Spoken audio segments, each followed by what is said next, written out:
सांसद मनसुख वसावा आज राजपीड़ा खाते आवेला महासिद्धिना मंदिरे दर्शन करी शक्तिनाथ खाते विजय रेली पूर्वे शक्तिनाथ मंदिरे पूजा करी फॉर्म भरवा रवाना थया हता। विजय संकल्प रेली पूर्वे सभा में संबोधन पूर्व गृहमंत्री प्रदीप सिंह जाडेजा, केन्द्रीय मंत्री दर्शना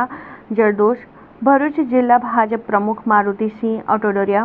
भाजपना भरूच संसदीय क्षेत्रना 6 धारासभ्यों सहित अन्य होद्देदारों और हजारों कार्यकर्ता साथे शक्तिनाथ खातेथी रेली काढी फॉर्म भरवा कलेक्टर कचेरीए पहोंच्या हता। भरूच लोकसभा बैठकना भाजपना उम्मीदवार मनसुखभाई वसावाए सरकारी गाइडलाइन्स अनुसार भरूच कलेक्टर कचेरी खाते पोतानुं उम्मीदवारपत्र भरी वखतनी 3.5 लाखनी सरसाईने वटावी आ वखते 5 लाख मतथी विजयनो विश्वास व्यक्त कर्यो हतो।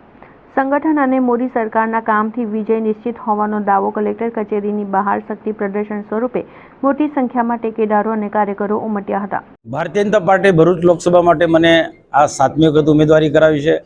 આજે વરિષ્ઠ આગેવાનો પ્રદેશ માંથી નિયુક્ત કેન્દ્રીય મંત્રી દર્શનાબેન દર્શોત તથા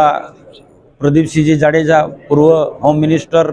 અમારા जिला प्रमुख मारुति सिंह अटोदरिया થી માંડીને પાર્ટીના સંગઠનના વરિષ્ઠ આગેવાનો અને ધારાસભ્યોની ઉપસ્થિતિમાં અને અનેક પાર્ટીના બૂથ લેવલના કાર્યકર્તાની હાજરીમાં આજે મેં ફોર્મ ભર્યું છે અને કાર્યકર્તાનો જોમનો જુસ્સો એટલો બધો છે કે આ ભરૂચ લોકસભા જે CR પાટીલ સાહેબે અમને જે ટાર્ગેટ આપ્યો છે કે 5 લાખથી જીતવાનો, તો 5 લાખના માર્જિનથી આ ભરૂચ લોકસભા અમે જીતવાના।